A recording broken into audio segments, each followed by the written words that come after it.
Tinubu mọ́lẹ̀ ó yẹ kó ti pàdánù Yar'Adua ṣe tó yẹ kó tó yanjú mélòó ni Tinubu wá ti yanjú ẹ̀ dànù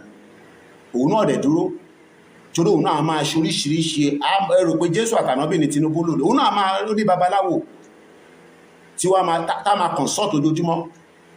ṣe inú atẹ́gùn ni wọ́n máa tó bá ṣe nǹkan sínú atẹ́gùn fún apádànù àwọn Fúlàní lẹ́ ń bá ṣeré bẹ́yẹn